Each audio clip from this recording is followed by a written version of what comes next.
কোন কর্ম করলে স্বামী স্ত্রী একসঙ্গে মারা যায়?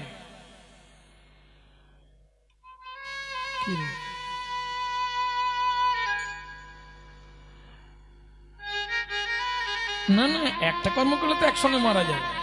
দুজনেই যদি একসঙ্গে বিষ খেয়ে নেবে, হাই এ কি গো, এই মেদিনীপুরের মেয়েরা কি গো বলছে একসঙ্গে বিষ খেয়ে নেবো।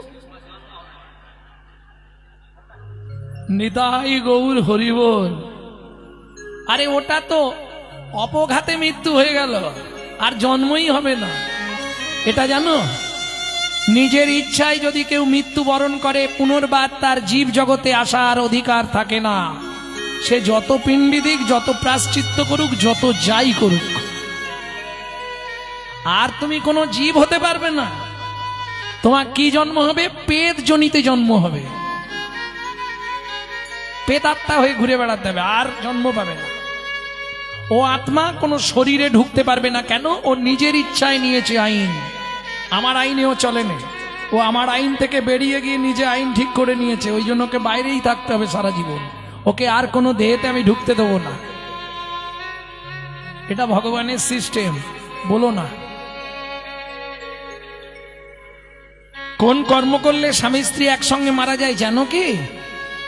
তাহলে আর কি শিখলে? 21 বছর স্বামী স্ত্রী একসঙ্গে নির্জলা একাদশী উপবাস করলে একসঙ্গে মৃত্যু হবে। শুধু তাই নয়, 7টা জন্ম দুজনে একভাবে বিয়ে হবে আর সংসার হবে।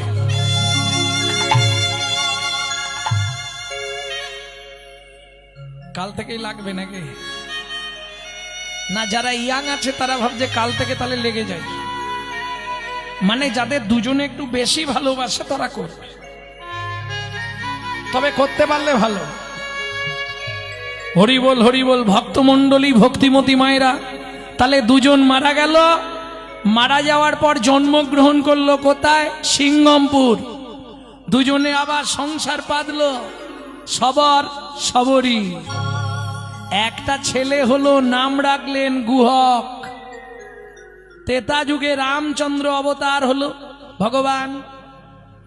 এক সময় রামচন্দ্র 14 বছর বনে গিয়েছিল। যদিও সেটা অনেকে বলে যে ওই ছোট মায়ের মন্থরা যুক্তিতে, তাই তো কইকেই পাঠিয়েছিল রামকে বনে। যদিও এটা মিথ্যে কথা, জানেন, 100 মিথ্যে কথা। কইকেয়ীর কোনো দোষ নেই। গভীর রাত্রিতে রাম গেছিল কইকেয়ীর ঘরে। ওই যে বললাম রামায়ণের আদি কথা পড়তে হবে। শুধু ওই রামায়ণ পড়লে হবে না, বাল্মীকি জিস্ট পড়তে লাগবে, যেটা সংস্কৃত রামায়ণ।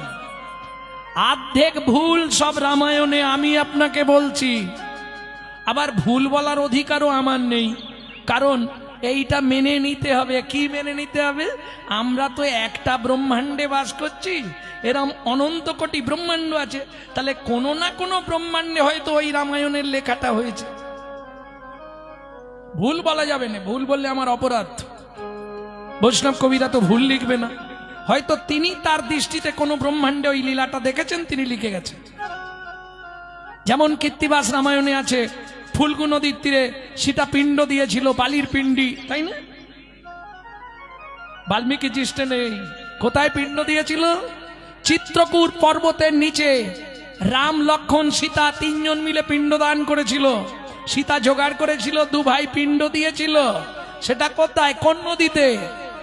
চিত্রকূট পর্বতের নিচে মন্দাকিনী নদীতে। এটা বাল্মীকি সংস্কৃত জিস্ট থেকে বলছি।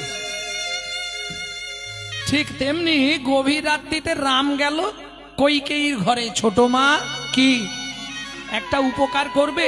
কাল তো বাবা আমাকে সিংহাসনে বসিয়ে দেবে, তুমি একটা কাজ করো। তুমি বলবে আমার ছেলে ভরত রাজা হবে, রাম রাজা হবে না। আর বলবে রামকে 14 বছর বনে পাঠাতে হবে।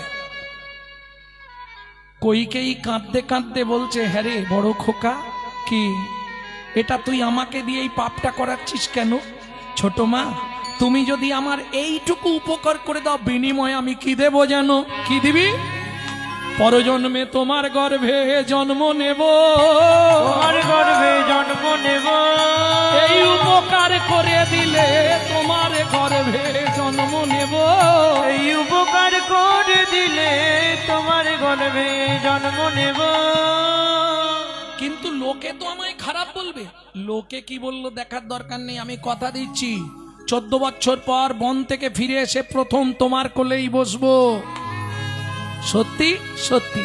হ্যাঁ রে রাম, আমাকে একটা কথা বল, কি 14 বছর বনে যাচ্ছিস এর কারণটা কি?